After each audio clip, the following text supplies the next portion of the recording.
right. We all good. Everybody, man, my bad, bro. You know how it is when you multitask Nah, and it you be got like the that, intro man. going, bro.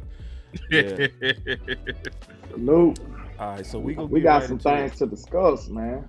Yeah, we gonna start off the top turnbuckle, man. Let's get right into it, man. We ain't gonna waste no time. Cowboys running back Ezekiel Elliott confirmed that he has talked to the coaches about his role and remains dumbfounded by his lack of opportunities. At least, key word, at least, as red zone back. Well, I mean, I don't know, man. I think everybody was uniform when it came to the agreement that Zeke probably should have been the person who had that ball when Rico fumbled. You know what I'm saying? And if it's one criticism we got on Rico data, I think it is his vision.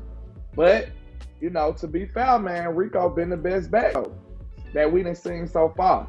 And y'all know what my stance was. All I asked was, give one of these running backs 20 carries, bro. I don't care who it is. Just give them 20 carries. And when we finally did that, all of a sudden, poof, magically, we got a run game. So, I mean, I didn't want to be too critical of Rico, man. When I put that clip up there, it went viral basically for me on Twitter. It went crazy. Everybody responded to it.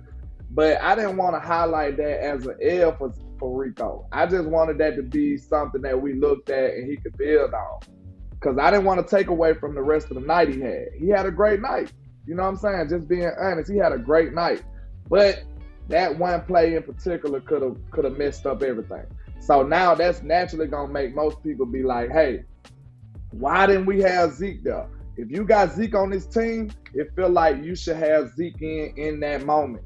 And that's something we failed to do. So, you know, y'all know Mike McCarthy, my guy, but I got to criticize him on that end. It's like, listen, if you're going to put Zeke in this team, on this team, you're going to bring him back for all of this, all the glam and glory that he came back in. You got to use him in situations like that, or else he's really just useless on the active roster. You see what I'm saying? Totally. If you're not going to use him at all, you got to get him off the roster. So I feel like, you know, he's still the best pass pro back. And we know Zeke got a nose for the short yardage stuff. So if you're not going to use him for that, why are you using him at all? So he shouldn't even be on the team if you're not going to give him those opportunities, in my opinion. Say this then, Kinfolk. Who told you that Mike McCarthy wanted Zeke back? Last time I checked, we know in Dallas moves are made without the knowledge of the head coach. Like Jerry Jones said out of his own mouth when they made the trade for Trey Lance, Mike McCarthy was not consulted. You know, Will McClay was not consulted. Facts. So I guess you know, we'll like, say unfortunate facts. Yeah. So who's to even say that Ezekiel Elliott was a move that Mike McCarthy even made himself? Right? This man probably was not even in this man's game plan, and we're up here questioning why he's not being used. Like he was never, like it could be a scenario where he was never supposed to be used, right? So I don't know.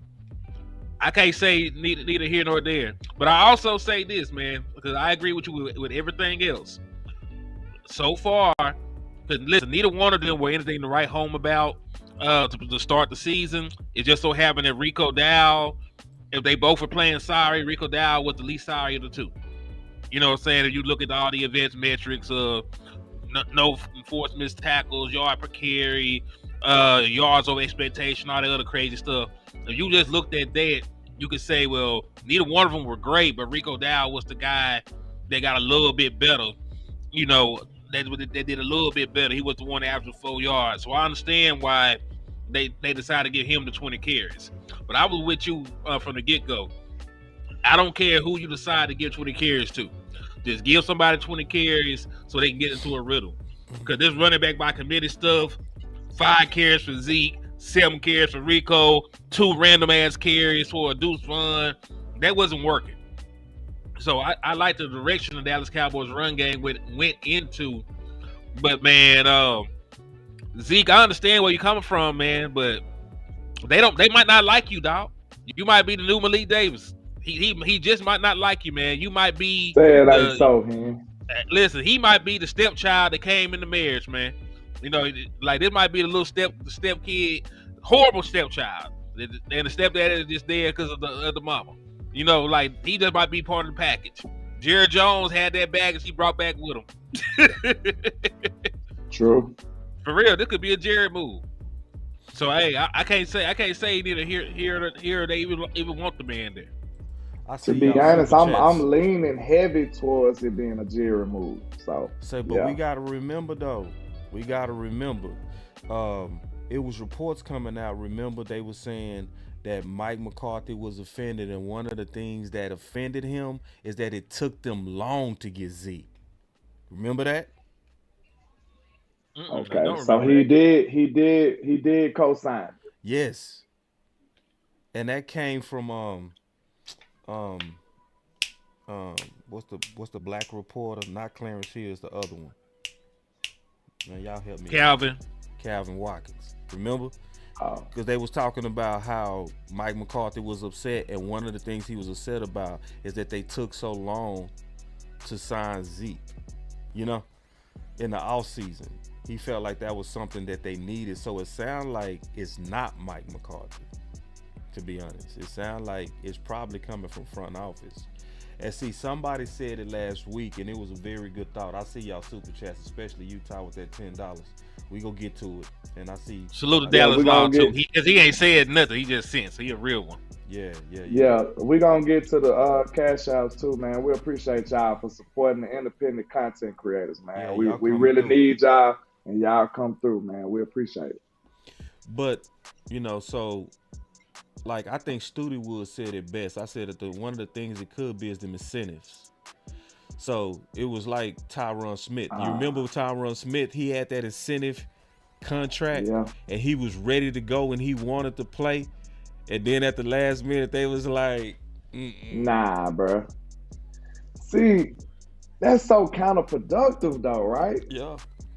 It's so counterproductive because it's like, is you gonna give a man an opportunity to be good or not? You know what I'm saying? Yeah. You gonna say, okay, we're gonna bring you back under these conditions, and then we gonna manipulate the conditions so we don't pay you fully. Right.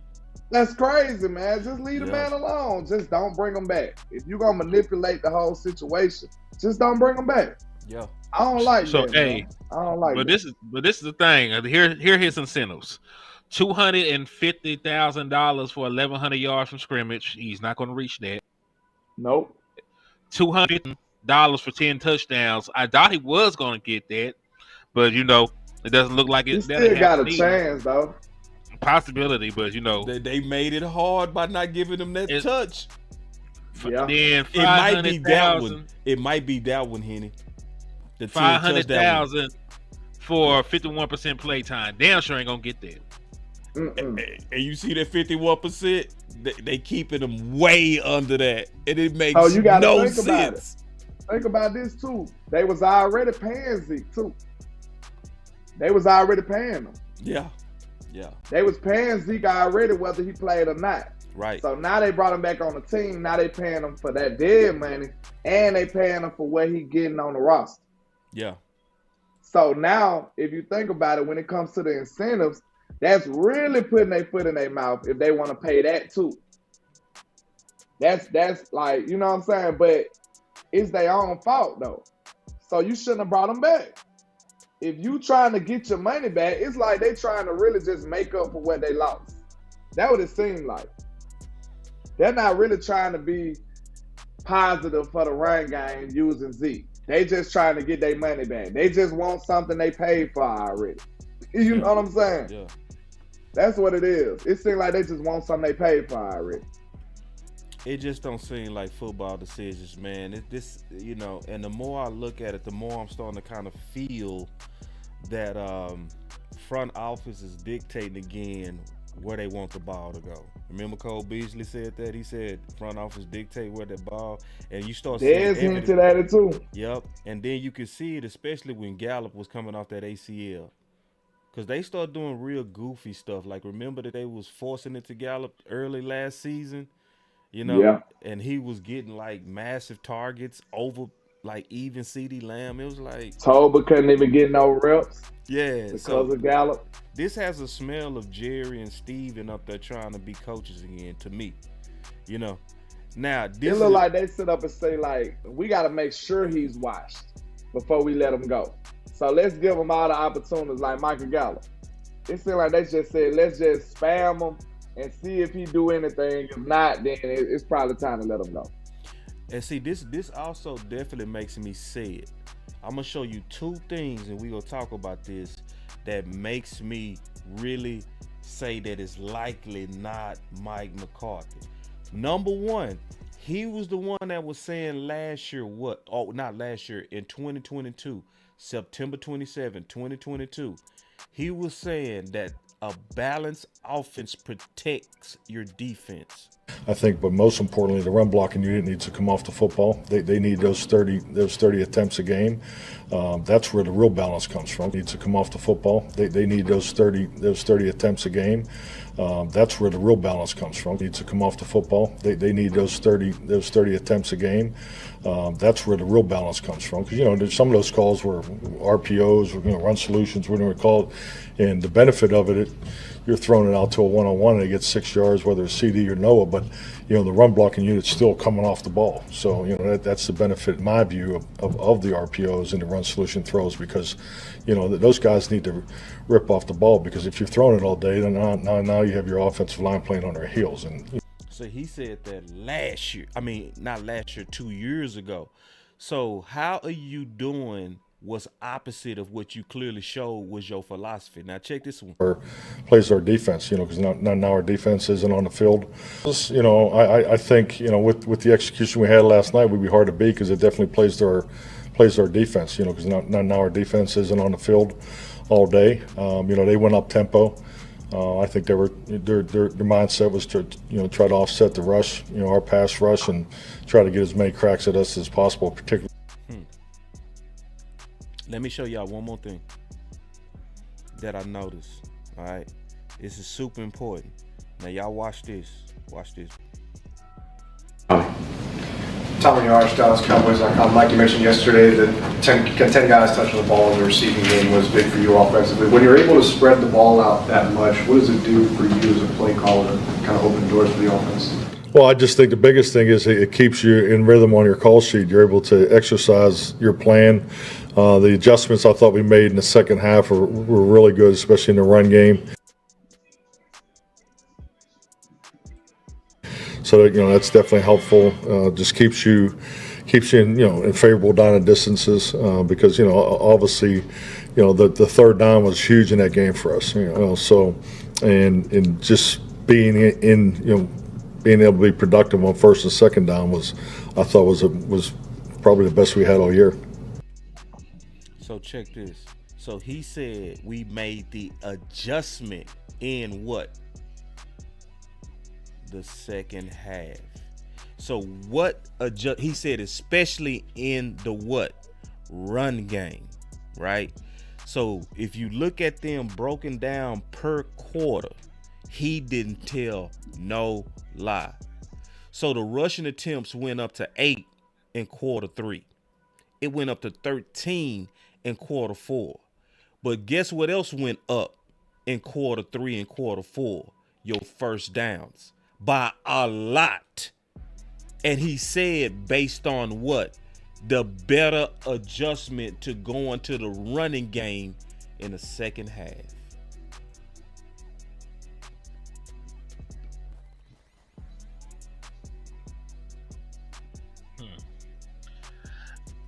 Well, listen. I understand where you're coming from with this, man. I do. But can I also say this in regards to Mike McCarthy? Yeah. He talk a very nice game when it comes to the run game. This is not somebody that really runs the ball like that either. It would be in 1,000% honest about Mike. You know what I'm saying? Like Mike McCarthy made his bones in the NFL as a quarterback guru, one of the innovators of the West Coast offense. He one of the people that he brought out of the Stone Age for what Bill Walsh was doing, right? And when he won the Super Bowl, They didn't have a 1,000-yard rusher. They were throwing the ball around. He had 3-4 great wide receivers. So I understand where you're coming from with Mike McCarthy and this second half run, but we also gotta equate that to like situational football. Yeah, his history and situational football. Yeah, like everybody across the, I'm just saying, like everybody across the league, attempts and stuff goes up in the second half because you usually have a lead at that point. You're not looking for points most of the time in the late third and fourth quarter if you already have points. You're looking to try and get out of the game with the dub. So I understand where Mike's coming from, but his track record and stuff says like he don't give a damn about no running back. His son could be running back right now, and he might not get no burn. And really, when you think about the makeup of our roster, my brother in Christ, we're sitting here talking about Ezekiel Elliott in 2024 and Rico Dowd. Mm-hmm. We're talking about two of the worst running backs in the National Football League. Yikes! At least by official metrics. I ain't saying that Zeke is just horrible, no shit like that. But Ezekiel Elliott is the equivalent in 2024 to a Honda with 200,000 miles on that mug. Like it was. Honda's last long though. Listen, he's holding on, right? He's in the league. He's on the roster. He's holding on. But you ran Ezekiel Elliott into the ground when you got him here. You ran him into the ground. He didn't have a start like Derrick Henry. Derrick Henry was behind DeMarco Murray early in his career over there in Tennessee. They didn't work the hell out of him like that. You ran Ezekiel Elliott into the ground since the moment he got here in Dallas. The moment he got here in Dallas, he had over 300 carries in like his first 2, 3, 4 seasons, man.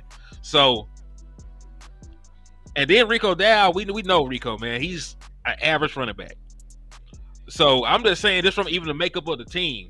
We're sitting here talking about if Ezekiel Elliott or Rico Dowd deserves rushes. I'm more concerned that we got to rely on these two to get rushes in our offense. Yeah, that's more of a concern. Yeah, I disagree with you because I feel like their attempts was down, way down the first 4 games. It's like you can't even trust them stats. It's not enough attempts. I'm talking about Zeke as a whole. Like Zeke has been on a steady decline for the last 3-4 years. I'm not saying that he's just. It depends on it. I don't agree with that either. I don't think it's been no steady decline at all. So a guy that was an all pro.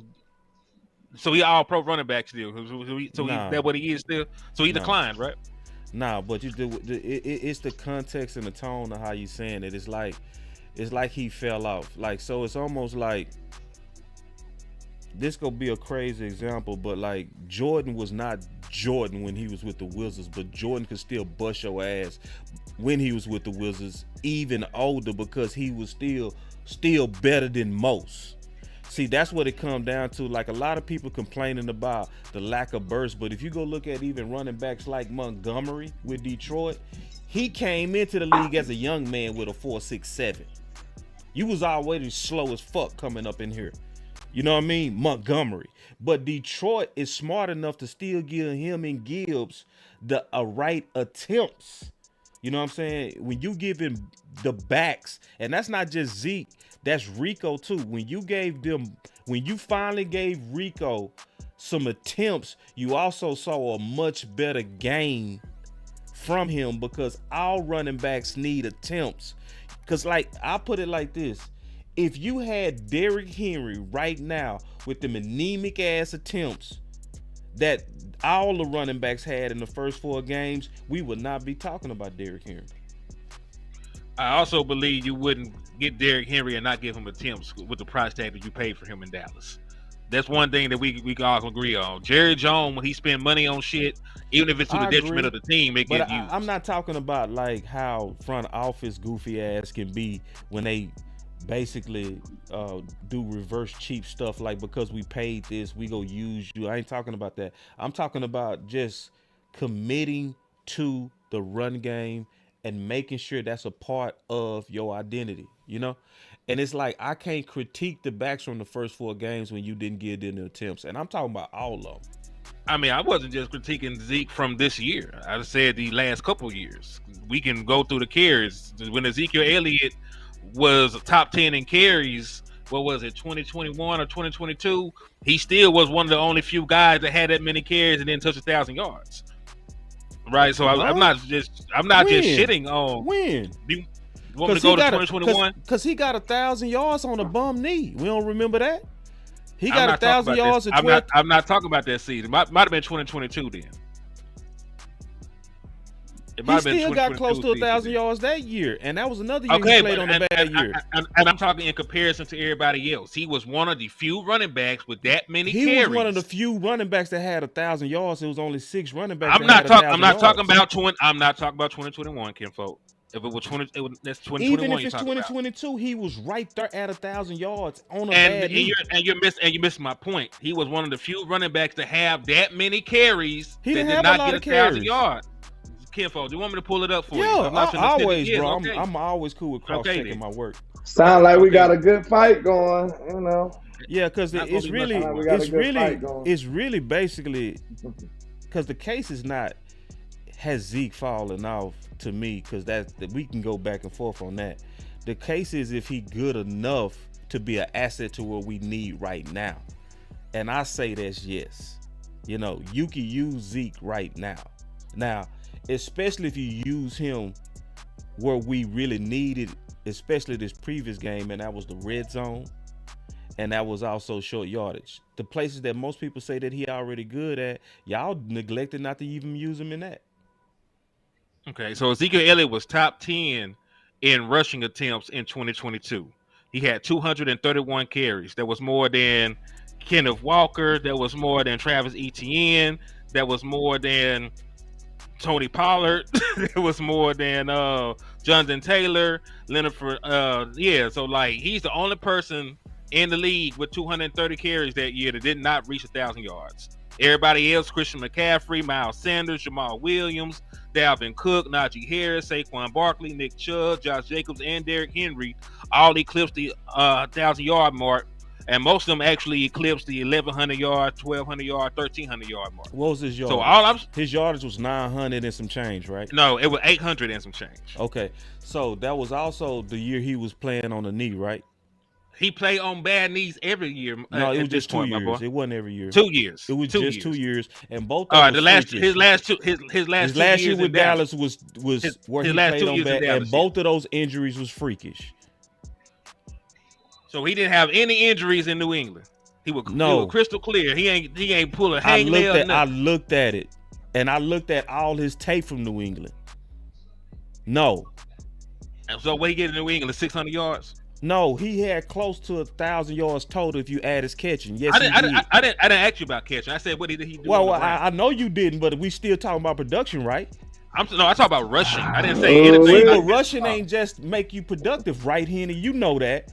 Like, you can't just judge a running back on just if they productive on rushing. It's about the total asset value, right?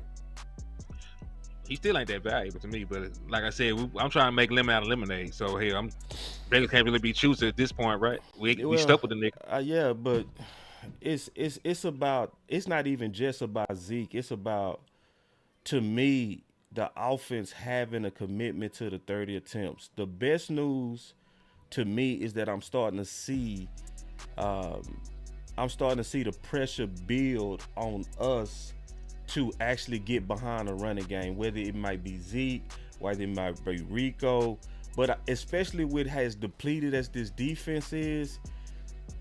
Like, let me show y'all this. That is. You know, I want to ask both George and Nate both sides of this question here. So, Philip Tanner, former Cowboys running back, local Dallas area guy, and somebody who was a coaching assistant on the team a few years back.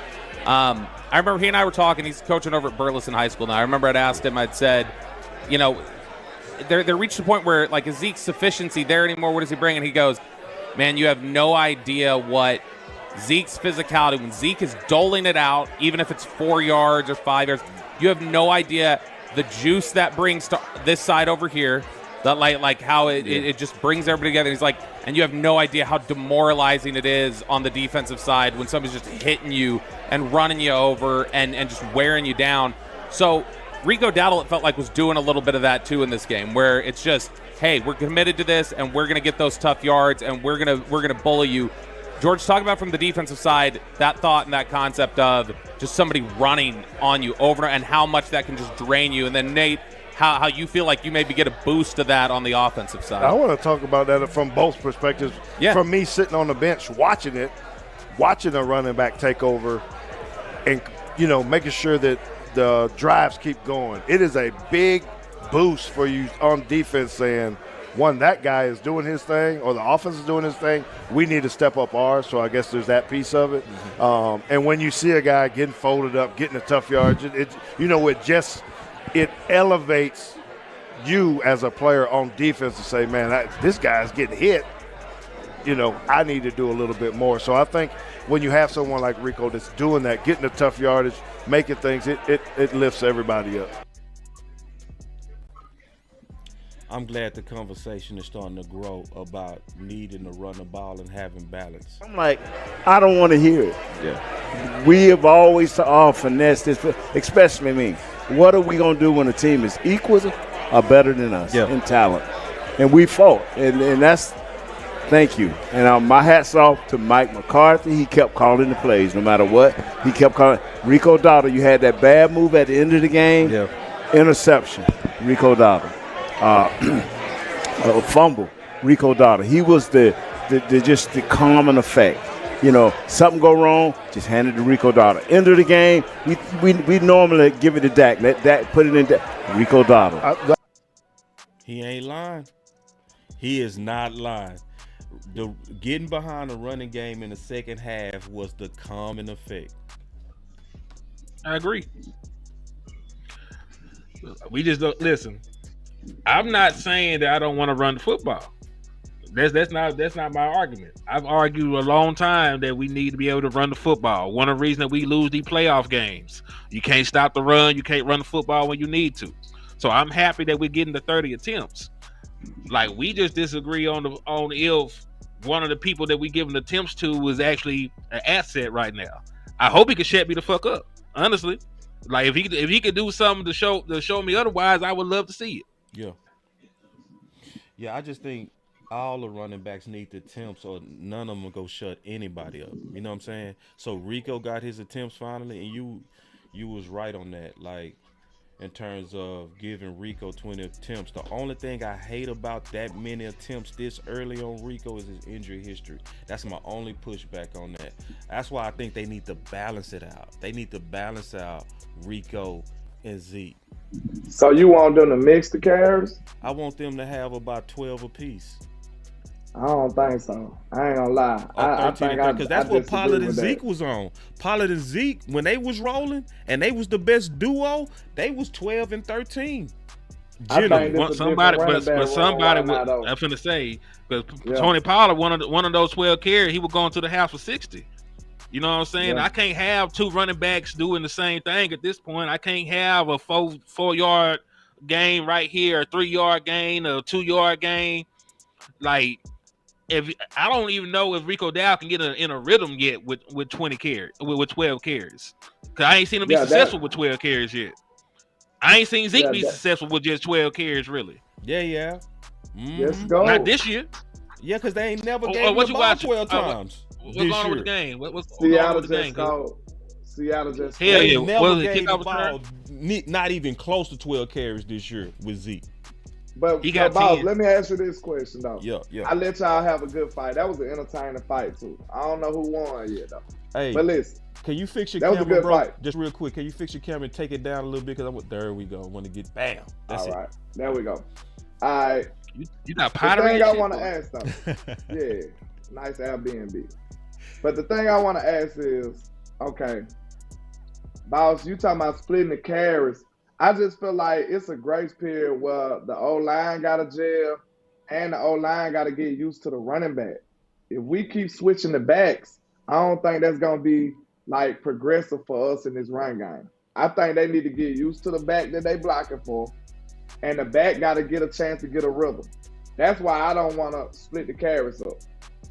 And then think about this, boss, because I know you're a football guy. Mm-hmm. If you are splitting the carries up and one of them get hot, what you gonna do?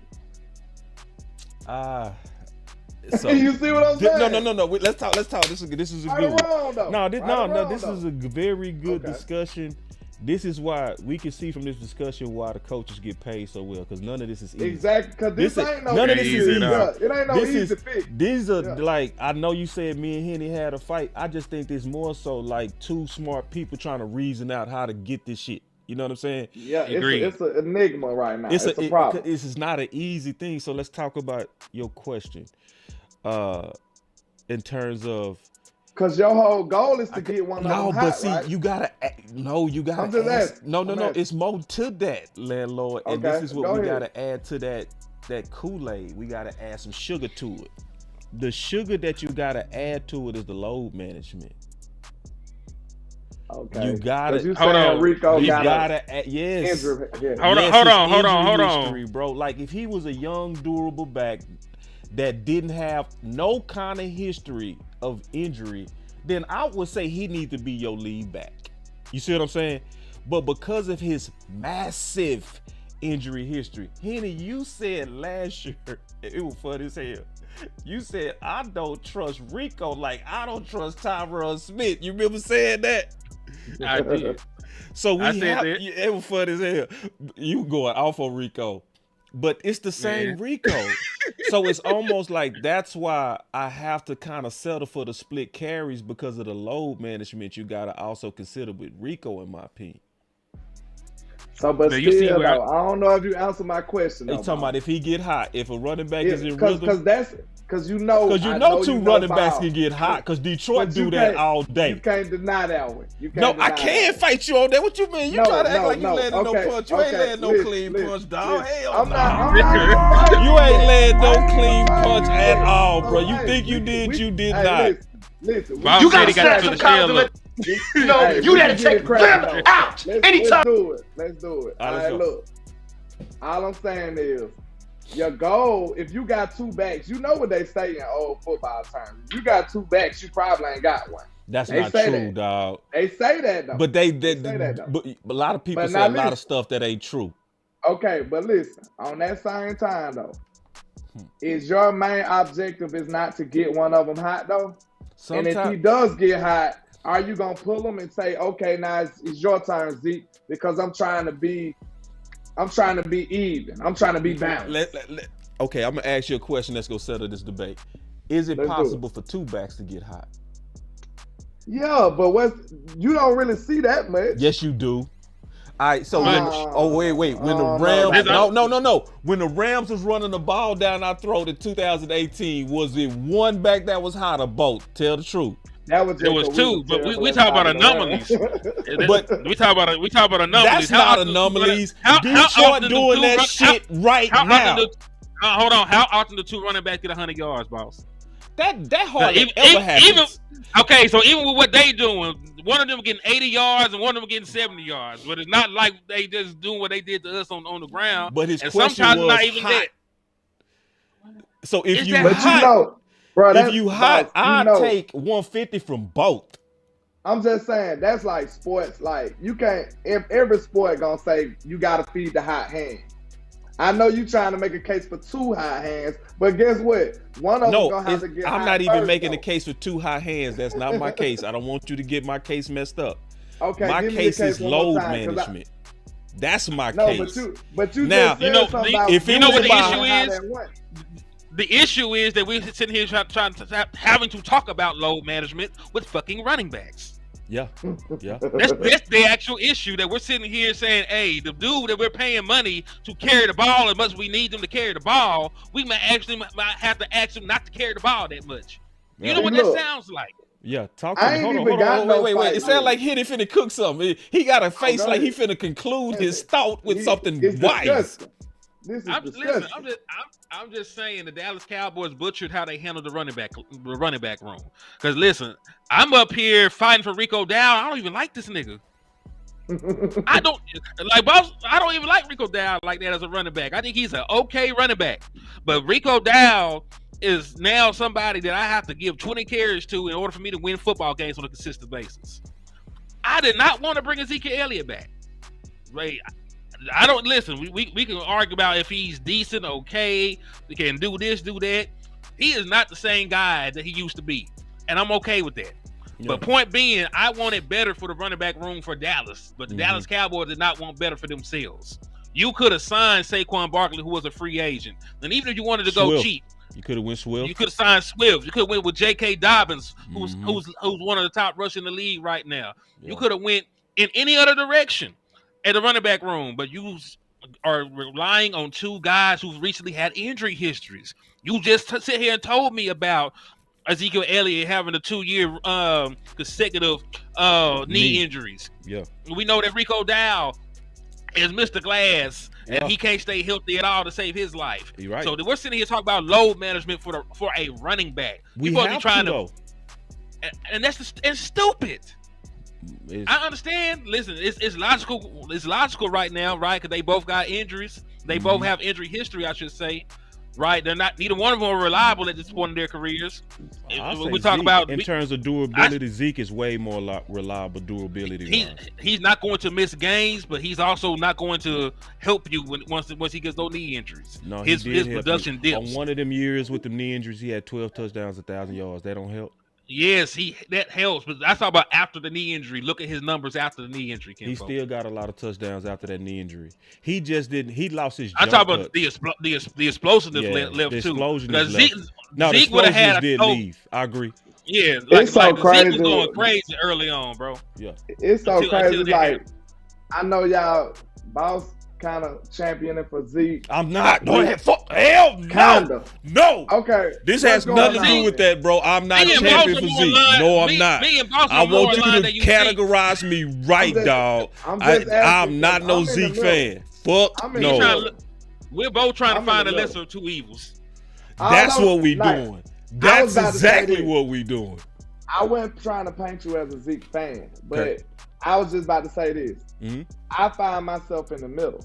Okay. The only problem I got with you and what you were saying was that I want to give it to one person, bro. I don't want to split nothing because I know running backs need to get in the rhythm. I feel like our offensive line need to get in the rhythm. Believe it or not, the offensive line got to know who they blocking for because they might have some tendencies of how they want to block. That's a chemistry right there that people don't talk about much. Yeah. This running back might like to take this angle right here, or might want to do a jump cut right here. Your O-line might need to know these things. Yeah. If you switching backs every 5 plays, they're not gonna be having good chemistry, bro. They're not, and we're not gonna see who's good. And like I said, when we talking about backs getting hot, you got a good point. It can be 2 backs with 2 hot hands. But at the same time, somebody got to get hot first, more than likely. Man, y'all, you know what I'm saying? Man, hold on. The chat, y'all pissing me off. Hold on, man. The chat pissing me off. Once one of them get hot, we got to run him.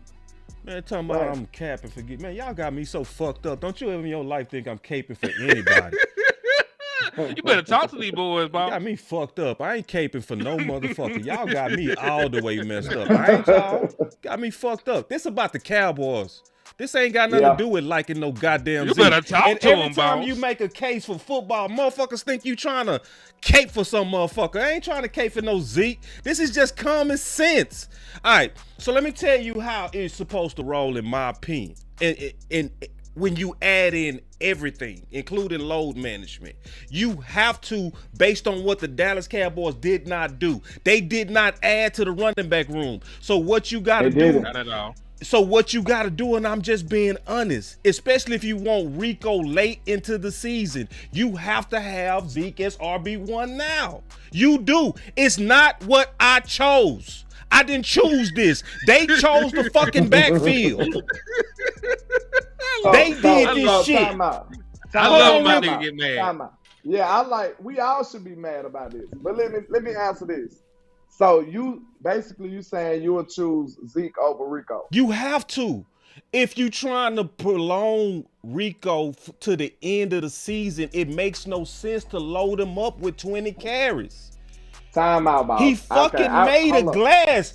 And if he get hurt, I'm going to go off on you goofy motherfuckers. I really am. Because y'all thinking I'm over here caping and I'm over here making a real solid case on how to protect Rico. And y'all think I'm caping for fucking Zeke. You got me fucked all the way up, man. This is a football case. And get out your fucking feelings. I love Let me ask you a question. And it's about a running back that we haven't even talked about. What the fuck is going on with this Dalvin Cook and Deuce Vaughn situation? Oh man, that's a whole. Listen, thing, bro. Nah, we got to listen. Bro, don't call we're talking running back. I'm on here, bro. His name is Lil Legs until further notice. Yeah. Listen, I understand not having Dalvin Cook activated just yet, but you can't do both. You can't make Deuce Vaughn inactive and not bring Dalvin Cook up. That's crazy. That's now absolutely you're limiting your crazy. entire running back room. Right. That's crazy. It's right. Listen, you got Hunter Lukey doing everything else now. He playing tight end. He playing fullback. You can't even ask this nigga to be running back right now. He doing too much positive stuff. Watch the N word. Watch the N word. Watch the N word. That's good. It's all good. Yeah, I'm just saying, like, he making too much of a positive impact elsewhere to even call him in for those running back snaps. And now, like we were talking about with continuity on the offensive line, like that's still too many mouths to feed. You gonna have to figure this out. Yeah. Like if you do decide to split carries again, and which I don't want, but like we might be forced into, you have to figure out a actual rotation. We got to figure out how many you want to divvy up, because one of the issues is who is the guy? Well, because week 1 it was Zeke leading us with 10 carries. Then the next week Zeke only got like 3 or something like that. Like you gotta at least be consistent in the amount of carries that somebody get. I need to know that Rico is going to have 15 carries a game. I need to know that Ezekiel Elliott is going to have 12, 13 carries a game. I need to know if Dalvin Cook activated, he at least gets 6. But we have to have a consistent amount of touches that are divvied out amongst the running backs, because it can't be 2 here, 2 there, 3 here for these people. It can't be 5 different people in one game getting a carry. Mm-hmm. That's not helping your offensive line. See, to speak to Bob's point, he said he protecting Rico. I understand that. But if I gotta protect you to that degree, bro, I don't want you on my team. I'm sorry. Truthfully. And like you can either do it or not. I'm not here to protect Rico. I'm here to get a productive running back. You see what I'm saying? Like that's just my stance. My stance is I feel like we need to give those carries to one human being. Because look, when we finally did it, what happened? The run game looked hell of a better. Now listen, the battle between Rico and Zeke, I don't really give a damn for real. Like just being honest. Because I don't think it's that big of a difference between the two. That's just my opinion. We stand on it. I stand on that. You know what I'm saying? Y'all know I have my own thought process. I don't see that big of a difference between either one of them. So in my opinion, I don't give a damn who you get a ball to. Just give it to one person and let him get 20 carries. If that person, gives himself enough rope and he hang himself, he screw it up, move on to the next person. Like, give them a consistent amount of carries, let the running back get into a rhythm with the O-line, and then we reevaluate. If you don't do that, I feel like it's incomplete. So I can't blame nobody. Just like you said, boss, you don't think they got the attempts. Why not separate it in game by game then? Give one back them attempts. Then next guy, hey, if he ain't do what you wanted him to do, give it to the next back. Like, I don't see the big differential between, the two backs. Now, Rico we did the evaluation. Rico got the burst and the speed and all that. It proved to be good last game. But he do lack in some vision department. You know what I'm saying? He is lacking in some vision that could get you in trouble potentially. Mm-hmm. So we need to give him more reps and see if he improve on that. If not, move to Zeke and see what he do. But I don't want to keep mixing these backs, man. That is like, it's not good for us, y'all. Then they don't even change the pace, boss. Yep. That's why I'm against it. They ain't even a change of pace. It's like, it's the same thing. Like, Rico ain't bursty enough to say that he changing the pace from Zeke. Not to me. Like, that ain't, what a change of pace back is. That's not it. I'm going to tell you straight up. David Montgomery and Gibbs. Gibbs. Yeah, that's a change of pace right there. Yeah. That's a change of pace when we talking about change of pace. Yeah. And we don't see that in Dallas. So if you're not gonna give me a change of pace, and I'm damn sure not talking about Lil Legs, Deuce Vaughn. If you ain't gonna give me no change of pace, give me one good back that's gonna get the job done. And like we said, we can't evaluate them if we don't give them a full game. That's right. That's why I just want one person. Listen, landlord don't care who that dude is.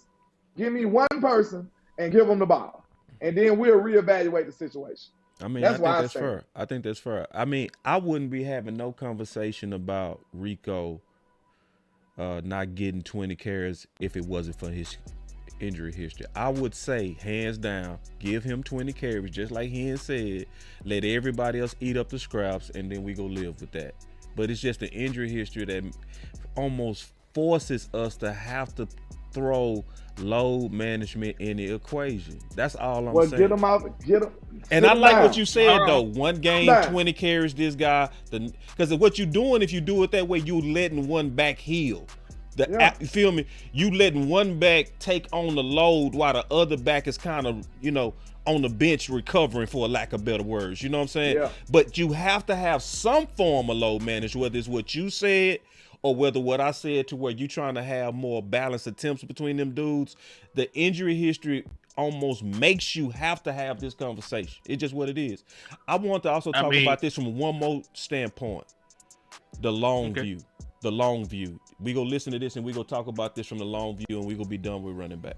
I mean, it's just a dominance thing. I mean, as you getting 2 yards, 1 yard, and we always try to hammer against the wall. People don't like to hammer against the wall. I've been begging for you. Heard what I said last week. So we got to run the ball 30 times. People, oh man, that's running against the wall. Yes, run against the wall, because you keep chipping, especially strategic spots. All of a sudden the dam gonna break and everything gonna float, and that's what happened.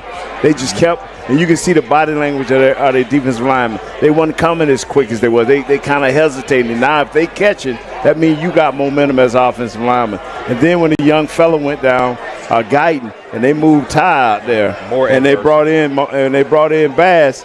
Bass, first 2 or 3 series, it took him a minute because they jammed him up. Yeah. But after that, he got into the flow, and they just started moving like a wave. Now, I'm not saying that they need to leave it like that, because the young fella got to get his reps. He'll be back. But that is the way to do it. And I know we jumping out of character, but that is how Detroit does it. I'll tell you what's going to be interesting. What'll be interesting is, and to your point, McCarthy himself said that the goal is to get at least 30 carries on the ground. That's his goal. So he was like, how many did we have after the game? And we were like 31, 32. And he was like, okay, great. And so that's his goal. But it'll be interesting to see how this running back committee, how fluid it is over the course of 17 plus games, because right now it started out with Zeke as the starter in Cleveland. Okay, it's now graduated to Rico as the starter, and Rico is catching his stride. But it's a long season, and we know Zeke, he still has some juice, but he's not a spring chicken, right? So is this a situation where, as if Rico begins to kind of wear down just a little bit in November, early December, now you kind of slide that scale more so to Zeke to take the load off of Rico, so that maybe once you get to the playoffs, because I believe they will, now you have 2 fresher backs than they would be if you were just riding a bell cow the entire season. I just think Zeke has to be patient and has to keep his spirit up. You're talking about a guy that's eating a lot, because I'm talking about inside. He's a competitor. Yeah, he's a competitor. So he has to see it, the big picture, like you are seeing it, like I'm seeing it, like you are seeing it. It's the play the long game. Play the long game, because my friend. Long game. Well, listen, I understand your standpoint. So listen, I'm gonna say this to piggyback on what I said about the Dalvin Cook, Deuce Vaughn situation there. Yeah. If you're going to try and load manage, you need at least have another back on the active roster that can get 20 carries outside of Rico and Deuce. I mean, outside of Rico and Zeke. So like, hell, call Dalvin Cook up if that's the scenario, because you can't give Deuce Vaughn 20 carries. No. I don't give a damn what nobody's talking about. You can't give him 20 carries. So landlord. Right. We could do exactly what you said. It could be a game by game basis. Zeke might get 20 carries one game. Rico might get 20 carries one game. Dalvin might get 20 carries one game. But as long as one back is getting 20 carries, I'm good. You know what I'm saying? Make them audition. That's a better common ground than straight up splitting the carries in big game, in my opinion. I think that's the compromise. I think you hit the compromise, landlord, for real. Yeah, because I just feel like, the run game been struggling outside of last game for real. That's the first time we seen the run game actually benefit the offense to that degree. Especially, I know Dak was happy about it. You know what I'm saying? Zeke is home, boy, but he like, shit, Rico moving them chains. I know Dak wants some help, bro, because he been operating without a run game down to the whole year. Yeah. So that's heavy on your quarterback. And think about this. It changes the mentality of the quarterback at the same time, too. Because if you know you can't depend on the run game, what you going to do, boss? You going to press. You going to be like, damn, I gotta. You know what I'm saying? Because if he ain't got nothing else to rely on, why you think most of the quarterbacks with run games, they be conservative? Why you think Jared Goff just went 18 for 18? Because his run game was going crazy. You see what I'm saying? If his run game went performing at that level, don't you think he would have been a little more aggressive? Do you think he would have been 18 for 18? Yeah. Absolutely not. No, man, I tell you what, man, I appreciate this good debate over running back. I think we found it at the end, though, for real. Yeah. Like, all this fighting led to an answer. I think game by game basis. Game by game basis. It's like one game you go lean on. Because that's what I'm interested in. My question that I'm waiting on somebody to answer, and I think you did, what's the plan to protect Rico? And I think you hit it. You know what I'm saying? Is you got to commit to every other game, one of y'all go be our lead back. Because we need all these backs. That's what people keep getting me fucked up on when I'm making this case. They think I'm making a case for Zeke. I'm more so making a case how to protect Rico. If you listening, you know what I'm saying? So you protecting what we have. I need all the backs going into January when them games get cold. We ain't finna lie. We don't need Deuce. Yeah. Let's just keep it real, dog. That's just where we at right now. Honestly, and especially with as depleted as the defense is, I would have been open to developmental reps if we wouldn't have lost that D like we did. We got to protect the D with this running game. You do. So that means you got to have backs that can actually, have the body types that can actually, at least give you some yak. And that's at least all three, Cook, Zeke, and Rico. You ain't finna get no real yak out of no Deuce. And so it's like that Deuce experiment got to take another year off, in my opinion. Let me say this, man. It needs to be shut down permanently. I really might have to go. I might have to dip in a second, man. But I'm going to say this. The what we just did with the running back room, and like, y'all know, I'm a wide receiver. Running, that's secondary to me. You know what I'm saying? But in this case, the way the defense is currently constructed, I'm with you though, boss. You know what I'm saying? We got to protect this defense because, they did well last game, but I got concerns about the pass rush. I don't know if we could generate pressure like that. Now I'm looking at Mike Zimmer. Are you going to have a bag to be able to generate pressure? Are you going to be able to use those AA blitzes? Are you going to be able to manipulate on third downs like we hear you? You know what I'm saying? We heard about your reputation. Are you going to be able to show us that? Because, listen, you playing with less. We got to acknowledge that. You have less right now. Can you maximize the players and the defense that you have right now currently? Can you maximize that? Because I said this before, early in the year, Obashan might need to be somebody that you blitz with. Closing speed like that, you gotta send Obashan off the edge, bro. You got to. You gotta send Obashan off the edge. Okay, somebody like Donovan Wilson, he shined the best when he had sacks. If you're gonna have Dono on the field, I don't even care about him in coverage. If you're gonna have him on the field, bro, he need to be coming up downhill, laying the hit on somebody, or either blitzing the quarterback.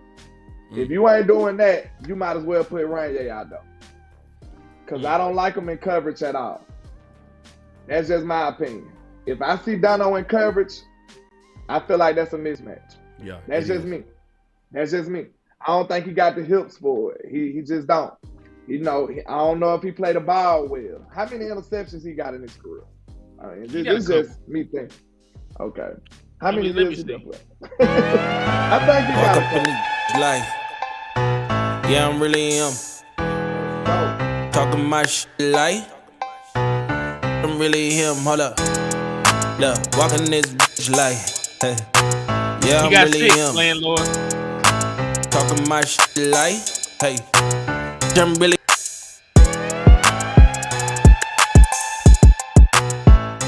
man, it might be another fight. God, dog. Man, so the him discussion. But listen, y'all, I want everybody that's listening to understand that what you seeing with Henny and Land and myself as we kind of fighting through these ideas, it's healthy, y'all. This is healthy. This is what you need. This also gives me a bigger respect for front office as well as coaches, because none of this stuff is easy. Like what we getting ready to talk about. This one might be a harder fight than running back, to be honest, bro. You know. Can I do mine first, man? Because I know you got to go. Let's get it. Yeah, because I got to depart, unfortunately. All the restaurants about to close, and I ain't ate nothing yet. All right. But okay. Hey, also keep in mind, you can tune in and turn that thing on in the car. Just keep that in mind. On the way. Okay. But this is kind of iffy for me. Because I know nobody wants to move Tyler Smith. You know what I'm saying? But I think we gotta measure the risk. Okay? Because like, this the question I feel like we gotta ask each other. Is Tyler Guyton a big enough liability to where he can ruin your season? Because I'm telling you right now, we know if Dak Prescott gets hurt, bro, any hope for the season is pretty much lost. You know what I'm saying? Mm-hmm. Now, it's miracles can happen. We've seen miracles happen. That's if, like, you know, if something was to happen, knock on wood, he would be hurt for, you know, not the majority of the whole season. Like, say for a few games, we might be good. But if it's the whole season, like, I don't know, bro. This ain't one of them years. This is a tough schedule this year. You're going to have to play complimentary football all the way through and through. So this is another reason why Big Mike Soprano needs to run the ball. Because Tyler Guyton is struggling in pass pro. He kind of sort of struggling in run blocking too, though. I'm going to just be real. I've seen the tape. But if you got a young old lineman that's struggling, I'd rather him struggle in run blocking than pass blocking. Because your quarterback is protected. You see what I'm saying? So I need him going forward instead of backwards on his heels, like Mike said earlier. So my question will be, like I said, we got to answer that question before we move on. Yeah. Is Tyler Guyton a big enough liability that makes you feel like Dak is in danger? Not yet. It's getting close, but not yet. Like he got to come with it, but like shit. But for on thin ice, ain't it? Yeah, like you're skating uphill. But hey, for simple comparison, this was Tyler Smith's first 5 games when he played left tackle. 3 sacks, 3 quarterback hits, 6 hurries, 5 flags, and he graded out as a 60.4 if you believe PFF in run blocking. Tyler Guyton first 5 games, 4 sacks, 1 hit, 8 hurries, 8 flags, and a 52 grade if you believe in PFF, which I take with a grain of salt at this point because them niggas be full of shit. But outside of that, you know, it's the numbers are very comparable. We let Tyler Smith get beat up on, crucified, put in the chokehold. Like they were doing Tyler Smith any kind of way out there. Tyler Guyton is playing better competition than what Tyler Smith did. Me and Boss did a whole show about it. So did. Me and Boss already did a whole show about it. So did. He's playing better pass rushers than Tyler Smith had to play. We already played Myles Garrett, who was the reigning defensive player of the year. We played T.J. Watt. We finna play Aiden Hutchinson. We play I forget the boy from the Ravens, but he's a good pass rusher in his own right. So Tyler Guyton is the one that has a higher level of difficulty. That's fair. If Tyler Smith played the game on just regular setting, he playing on legendary right now. He playing on Hall of Fame difficulty with a computer cheat, and they can just do whatever they want. Man, you cooking, boy.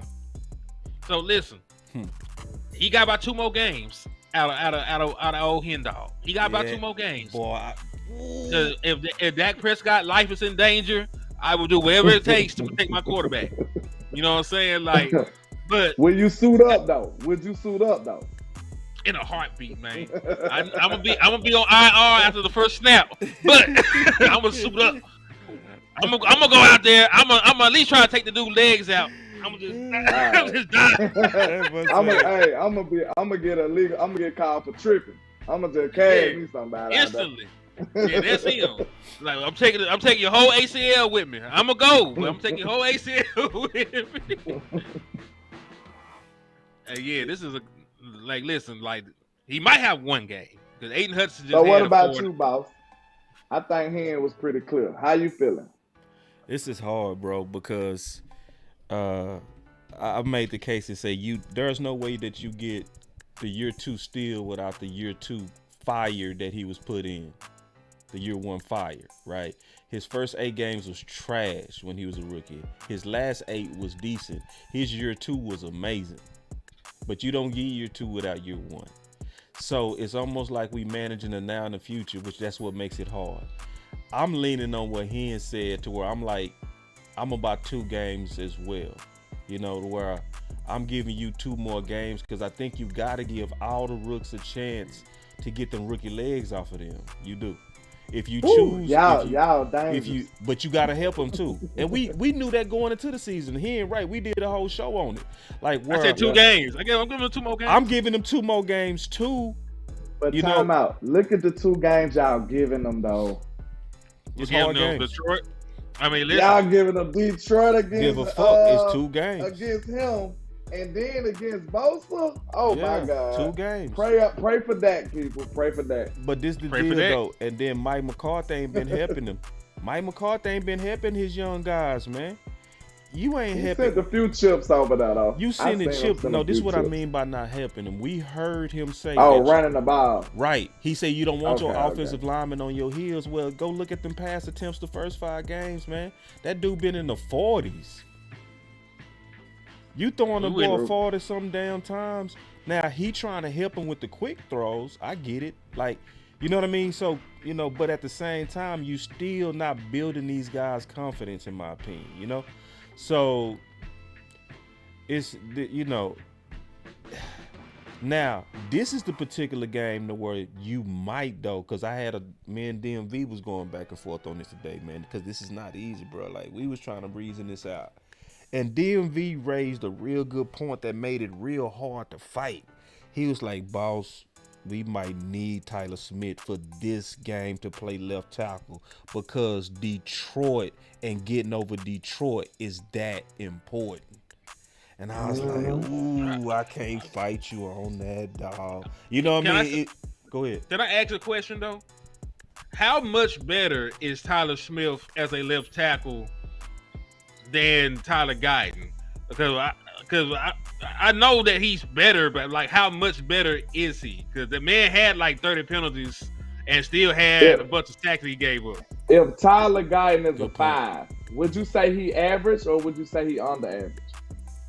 A 5, he might be below average. 5 is the average. Is he below average or what? Right now he's below average. I think Tyler Smith as a might tackle? be average. As a tackle. I'm talking about Tyler Guyton. Tyler Guyton.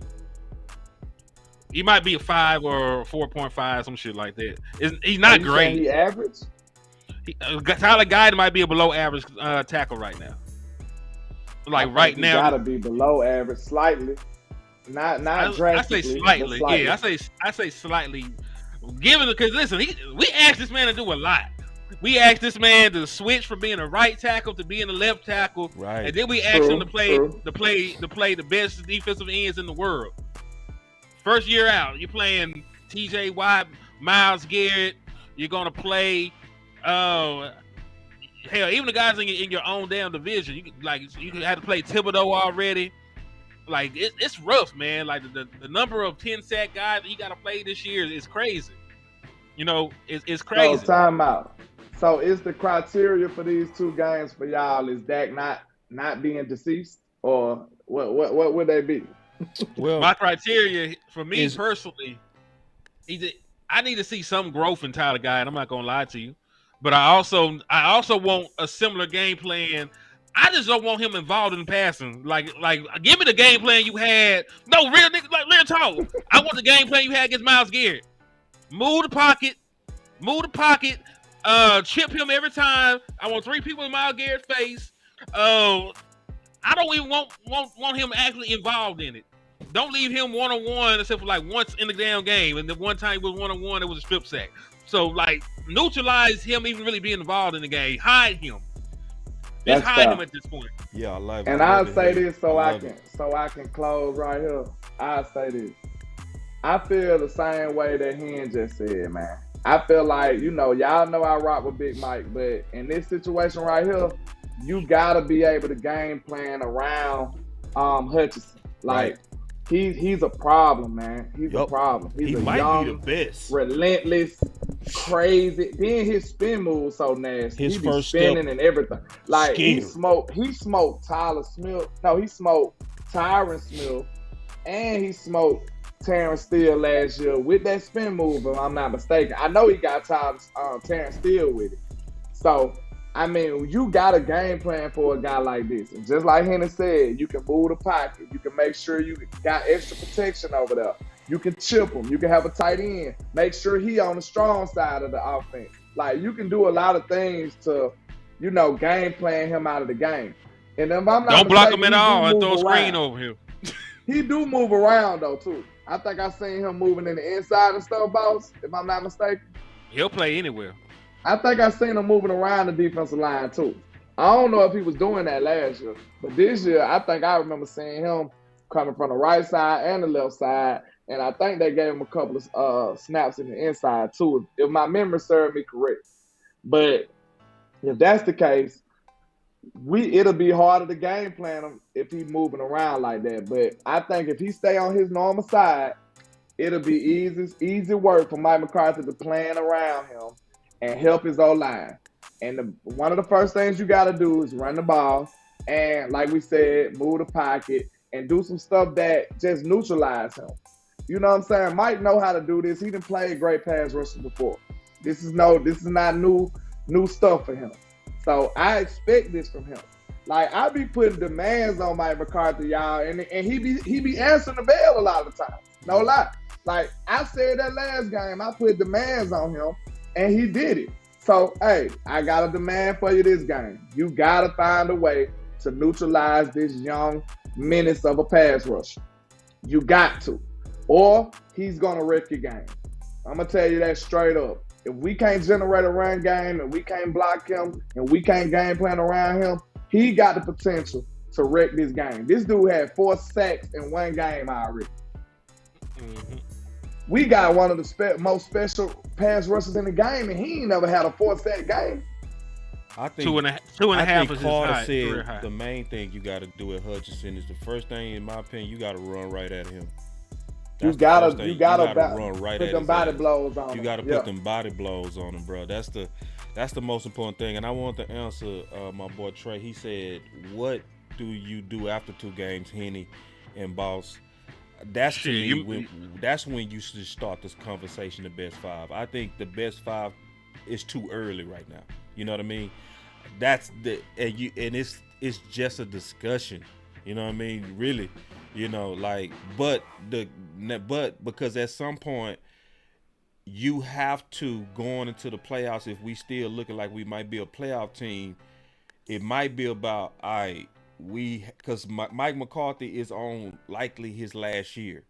So he ain't caring about developing Tyler Guyton to next year. He don't care about that. He trying to fight to survive. He trying to fight to survive. So if you trying to fight to survive and you Mike McCarthy, and I done gave my rookie 8 games to turn the corner, and he not really turning the corner and showing the massive leaps that we need him to make, yeah, now it's time to have a discussion after 8 games. I just wanted to answer my boy Trey. Can I say this though? Man. Can I say this?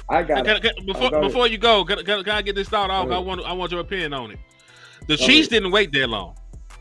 The Chiefs benched their rookie left tackle after like 2 games. They said they seen enough. They were winning games. They were still winning games. It's like, you know what? I don't got time for this shit. Right. Let's go out here with the veterans and we'll figure it out from there. They benched the guy that they took. But we know what the difference is between Kansas City and Dallas. They don't have a meddling owner. They don't have the Joneses to deal with, so they can make executive decisions without no consequence. We don't have that. That's unfortunate. But you know, we usually blame the coach for that. But if Mike is on the one, also, how bad was that type of play? And I just don't know. To be honest, I don't think he was playing that bad in comparison. Yeah, I'm with you. They don't want to risk getting Pat hurt. But, man, I ain't going to lie, man. Like I said, man, I gotta go. But I got to get up out of here. I got to make sure I get me something to eat for everything closed. I do got to give a shout-out to King G. And it was somebody else that hit me with a super, and I appreciate them. Let me see. Double up.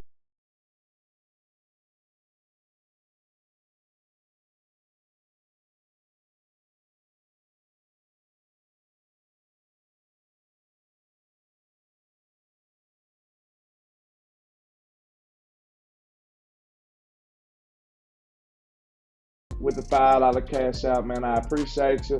And Mr. Jonathan Howell, I don't know if that's Dallas Law or not. I got a feeling it might be, but shout out to you. So I appreciate y'all, man. Get on out of here, man. Appreciate you, big dog. You already know, man.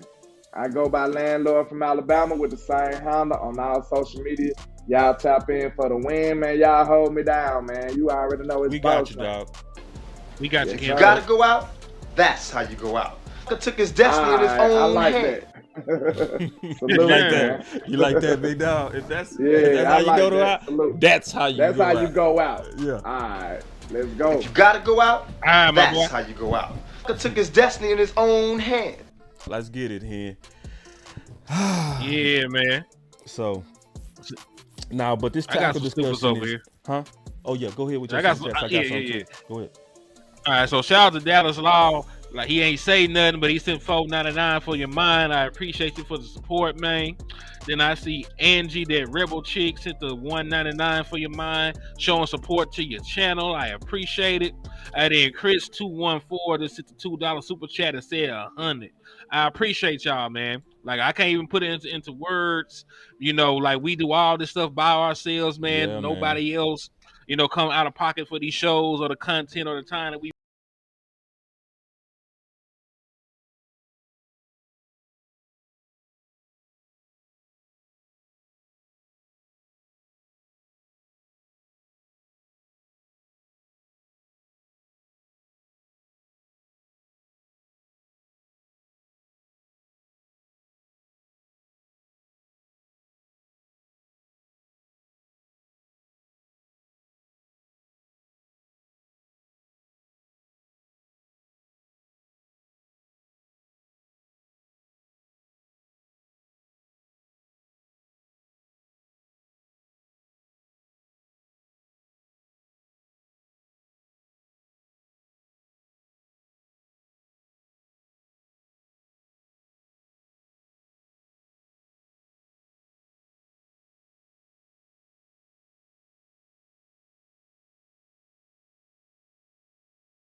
wide receiver. Oh, I've been trying to get another wide receiver in here for about 2 years at this point.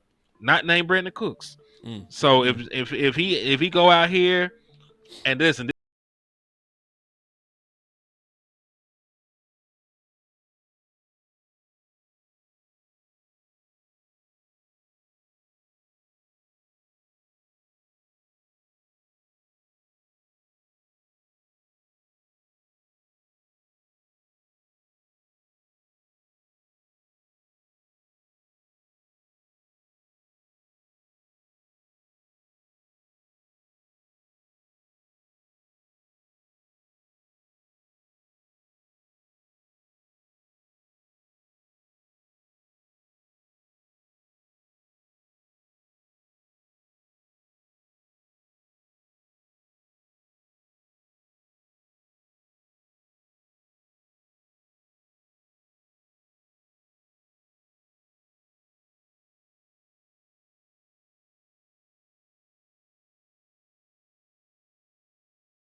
Here in the middle of our defense, and if he can't go because he ain't practiced none this week, it's gonna really hurt our chances of winning.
To be green dots won't go, and you drafted Leah Fowl with him having a middle linebacker background. Right. So it would have to be him or Buddy Johnson, and I think Lou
them, you can get pressure.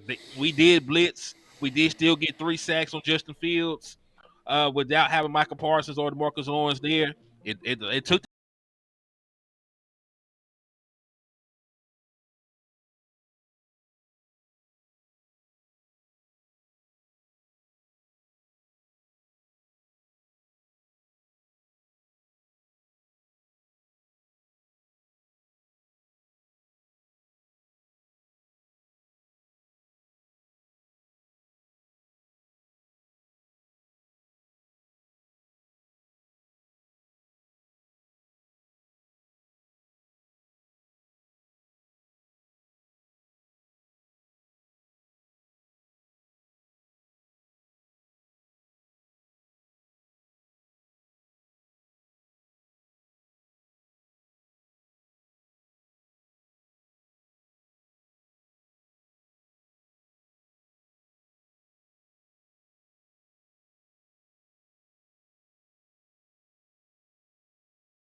as the offensive line. So they have two things that's our biggest Achilles heel.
the way that Dak Prescott even spoke. He said, they asked him about the game, and well, there's a trend that the past whatever many teams that beat Detroit lose their next game. He's like, well, we have a bye next week, so we're gonna win this game and worry about that later. Right. He didn't say we're gonna try to win the game. He said they're going to win the game.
I don't know if y'all can handle that. Can y'all handle that? I don't know. So Let's do it. You want to do it? All right. I just want to make sure you cool with it. I want to make sure they go call in too, because sometimes you open up the phone line, these dudes don't even call in.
Weapons on the outside. Jameson Williams is actually their leading receiver right now. He's averaging like 70 yards a game.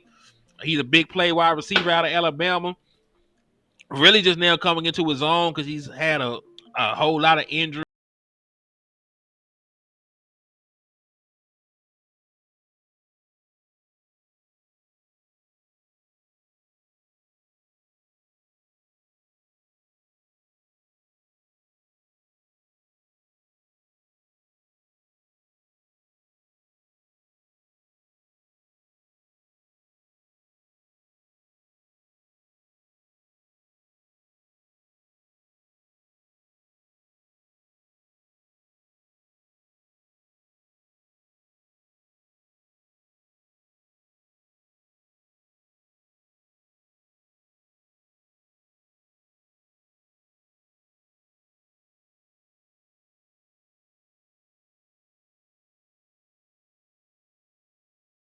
Baby, just stay in town. I'm on the edge, I ain't coming down. I get too high, I'm afraid of the ground. I'm young and I'm paid to play with these sounds. Ignoring the call, she shutting that down. Started at the top and I'm taking it down off the champagne. Took a break from the brand on the rampage. I'll be getting it brown.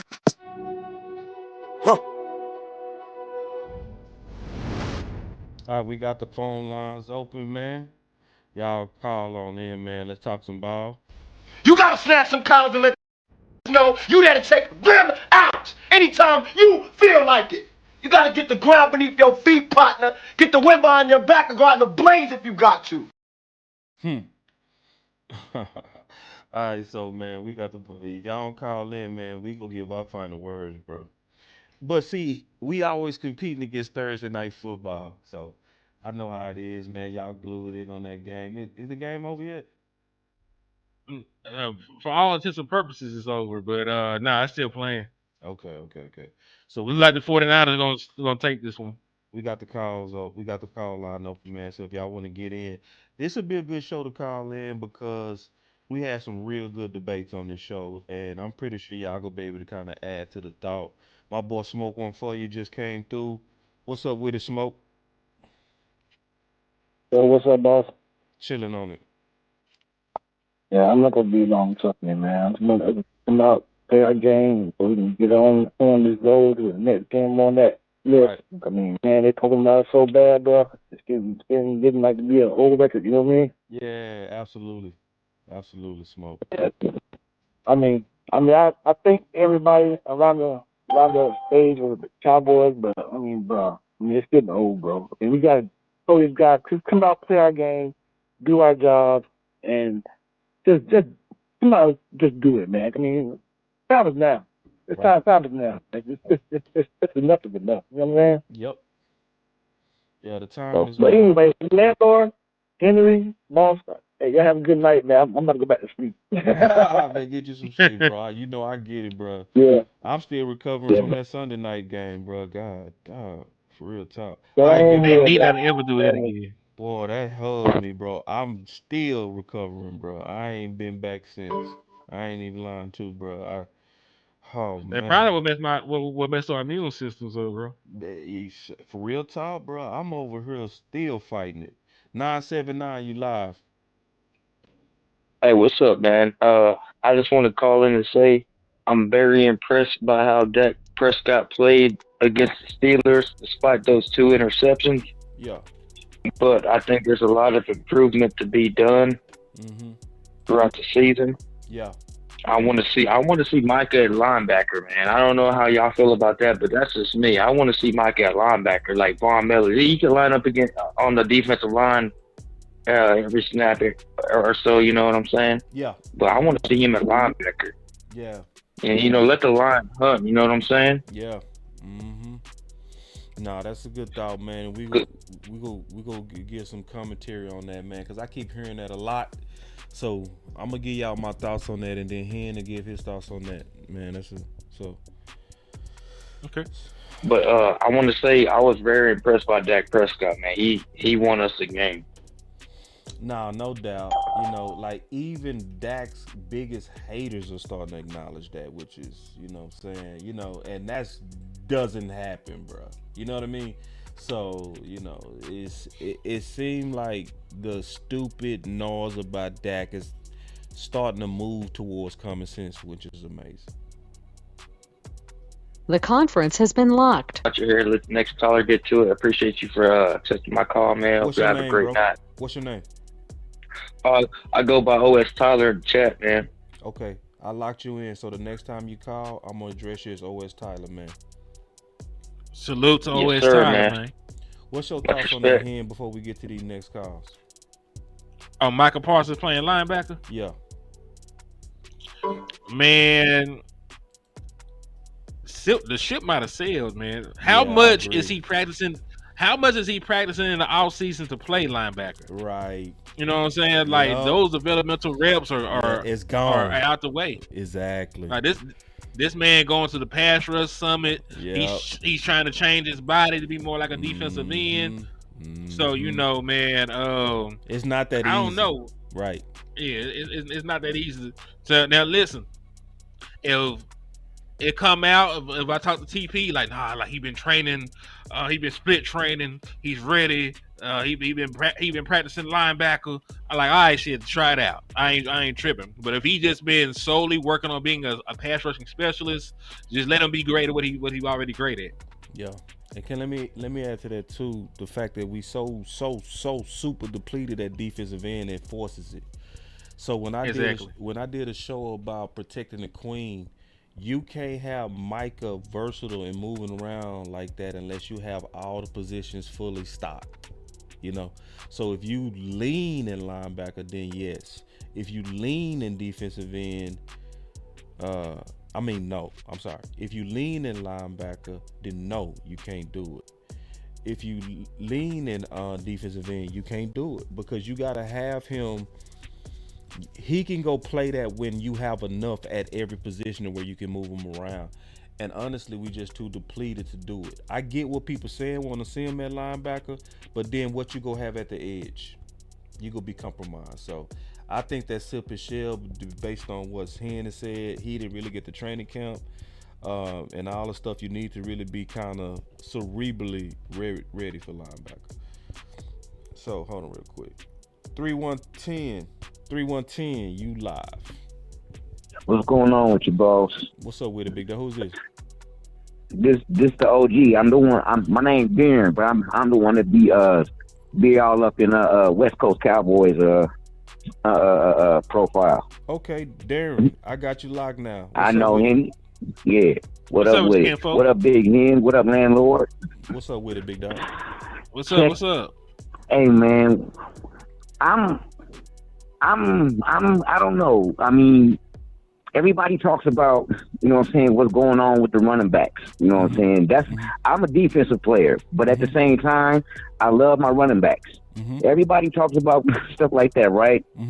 Question is Rico Dottle a good pass protector? Can he protect that like Zeke does? Because it's more than just running the ball. You know what I'm saying? It's more than just running the ball and catching the ball. Can he protect that when that needs to be protected back there? Yeah. Can he pass block? Can he block? Can he block? Can he make sure that don't get touched by whoever's coming to him? Zeke's proven that he can do that. Yeah. You know what I'm saying? Cook is a running back who's proven he can do that too. Right. Let Rico rest. You know what I'm saying? Limit his play time. Well. Zeke and Cook, they can handle the business. Right. They can handle that. You know what I'm saying? They can give you the yards that you want. Both of them can give you the yards that you want. You know what I'm saying? Other from that, you're playing like how Kellen Moore was running the offense. Yeah. Get the ball to Zeke, get the ball to Reek, get the ball to Zeke, get the ball to TP, get the ball to Zeke, get the ball. I mean, come on, man. You either gonna have one starting running back that's gonna be able to pay the load, and Rico's not a power back. Yeah. And you need a power back. You know what I'm saying? Especially in this like in his last game where they were on the 1 yard line and he fumbles the ball. Yeah. Thank you, Dak Prescott, for having your eyes wide open on the play so you could give us the ball back. Right. You know what I'm saying? I haven't seen Zeke fumble like that. I haven't seen Cook fumble like that. Yeah. And you need a power back in positions, you know what I'm saying, in positions like that. And Rico's not a power back. I love my Cowboys, but I'm very crucial when it comes to my running backs. Yeah. And it's a hard debate. It ain't nothing easy about the debate, man. And I really appreciate your input on it, big dog. I really appreciate it. No problem, man, and thank you for accepting my call. Yeah, man, we got you locked in now, too. So next time you call in, Darren, I'm going to address you as that, man. Your voice matter, big dog. All right, no problem, man. Cowboy up. Cowboy up. I like that. I'm going to start ending my calls like that. The boy said Cowboy up. That's dope. Tyreek, did you have something on that? I don't want to just move on without you giving your thoughts on that. You got something on that here? No, we got. You know, it's a multifaceted conversation about running back, man. It is. So you know, I'm not here campaigning for nobody in particular, because in the perfect world, none of these motherfuckers would be on my team. But you know, right? You funny, bro. I'm honest. Yeah, nah, that you are. That you are. Tyreek, you lie, homie. Hey, what's going on, fellas? How y'all doing? What's up? What's going on, Cowboy Nation? What's up with it? Well, you already know how I feel about Zeke, so we ain't really got to go there too much. Yeah. My thing is, I want to see Dalvin Cook elevated. We need to see if he has something, because if he doesn't have anything left in the tank, we need to go find somebody else that can do something, you know, because our team sometimes just doesn't. We believe the owner and how he goes about his business, he believes in his own ways, and that ain't always cool. My whole thing is that I would like for our team to start just like even with the wide receiver position, you know what I mean? I know Flournoy was out there blocking and all that stuff, but you gotta throw him a couple passes, you know what I'm saying? I need to see the young man see what he can do. As far as that, and as far as our defense goes, I would like to see them move Michael Parsons around a little bit, because sometimes I feel like he's a liability on that edge. He's not really setting the edge all the way like that in the run game. You know, he gets tired on that wing sometimes, and he gets pushed out of the way, and they kind of locks him out. And I feel like, you know, I hope that Micah is sitting back, Micah and D-Law is sitting back, watching how these boys playing, because if they have another performance like they did last week in the run, they need to know that hero ball shit they gotta cut that out. You know what I'm saying? Just play as a team more than trying to do your own things and create your own sacks and all that shit. Because you got to stop your run first before you go do anything. Last week against the Steelers, I was really proud of how our team plays in a real difficult situation like that on both sides of the ball. People stepped up big and they did their thing, you know what I mean? Because that was a hostile situation. A lot of people was looking for us to lose that game, but we went in there with the winner's mentality, even though our quarterback turned over the ball a couple times, but we still was rolling. And I can respect that. I like wins like that. That's like wins I love. You know, I don't want to see them all the time, but if we got to win and grind it out type of game, let's grind it out. You know what I mean? I really want to see. I'm starting to see this team's toughness, but I don't want to. But I don't want to blow their heads up too much because we already know how the Cowboys is. The team is sometimes like when you start congratulating when you do too damn much, they start smelling themselves, and then somebody come in here do some Green Bay or some New Orleans Saints stuff to it. You know what I mean? I really believe the game. I really believe the game that they showed some grit at the end of the game, even though we lost that game. It had to be the Raven game. Yeah, they came out and started hitting. Yep. They started hitting, and they had to stop hitting quit. Right. Just that game. That's true. You know what I'm true. saying? That's true. That's true. Yep. You know what I'm saying? And that's football. You know what I mean? And I just hope that our stars, when they recover and come on back, that we can put them right back in, and they understand. Now they understand because now they got a chance to sit back and watch how you might have to set an edge or watch and be patient to do certain things because some of these guys stepped up real big in that hostile game. And we got to do that going forward because we got a real rough schedule.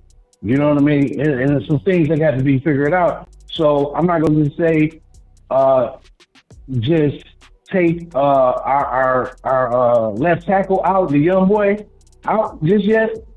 Guyton, let's not just give up on him too fast because he got to go through his lump, and we already knew we was going to have this. We already knew we was going to have this issue anyway because we going against some of the top teams with top defenses in the league. Yeah. So we know that.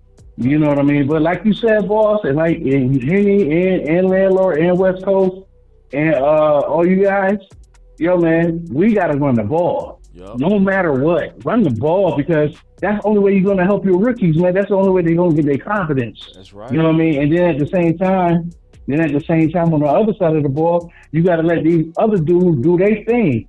Now, the only problem I have, and I'm about to get on this phone, only problem I have is our two safeties. They look kind of iffy back there. Both of them, Hooker and Donovan Wilson.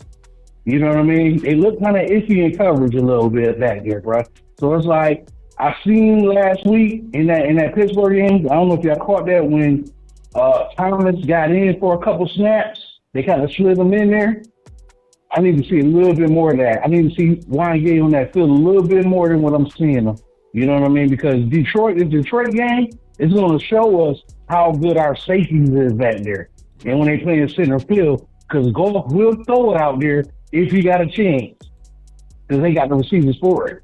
Right. But I think we got a good chance to win. You know what I mean? So it is what it is. We need a big home win anyway, just to bring the spirits up. Because we've been winning on the road. Now it's time for that home win. We need the home one. Okay, all right. Good call, yeah. Tyreek. Appreciate it, OG. All right.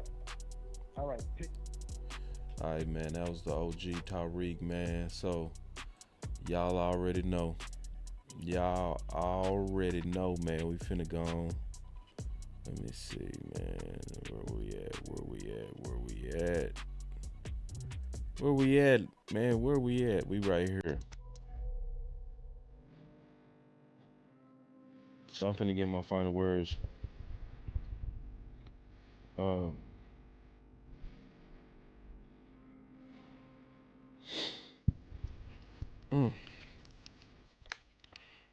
Yeah, I done said so much about this Detroit game, bro. I don't even know if I can just say the same thing twice.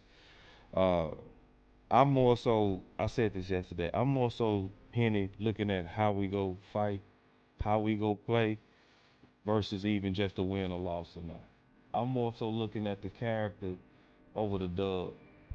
I do recognize that we depleted real bad. You know what I'm saying? So I think a win in the next 3 games is to win 1 out of the 3.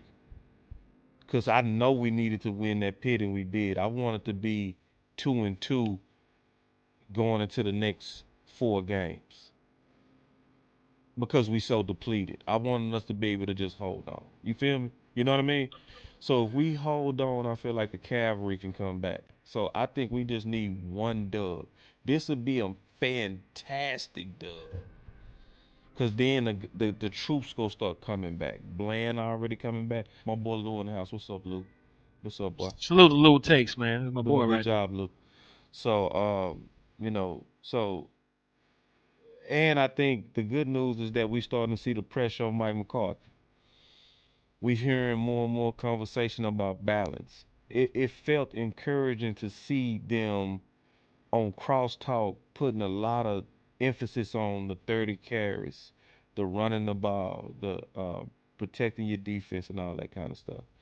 So we are in a okay place. Do I wish we was just super easily rolling with everybody healthy? Yes, but I also think the adversity of what we going through is and the tough gauntlet early with the pass rushes and everything is making us. I think it's building our character and I would say this could be the type of year to where you could be a better team with only 10 wins than what you was when we had 12 wins 3 years in a row. I can agree with that, man. Mm-hmm. Because listen, you're playing a much tougher schedule. You're being riddled with injuries, adversity. You're underdogs in most of these games. Mm-hmm. So guess what? You're already battle tested. You're already been purified by the fires that you're going through at this point, at this moment in time, man. So I agree with you. And even with that, even shorthanded, even beat up, I still think the Dallas Cowboys will win this game because Dak Prescott is the Detroit Lions daddy. Mm-hmm. Mm-hmm. And sometimes it's just as simple as that, man. Mm-hmm. You know, it's like sometimes like what Aaron Rodgers tell the Bears that time, man. I still own you. I still own you. And it's just like that, man. It's like that. This man got ownership stake in the thing. He should be in the press box. Yeah, he banging them. Mm-hmm. Oh, So that's your final word, big dog? this is my final word. Ain't nothing else to talk about. We out. We out.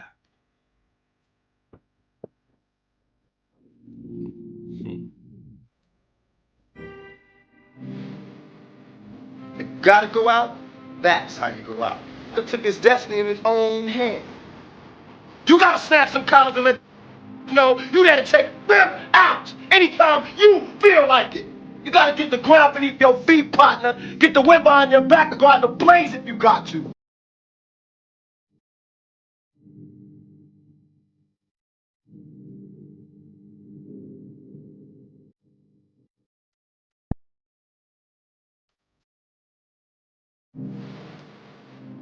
You gotta snap some collars and let know you gotta take them out anytime you feel like it. You gotta get the ground beneath your feet, partner. Get the wind behind your back and go out in the blaze if you got to.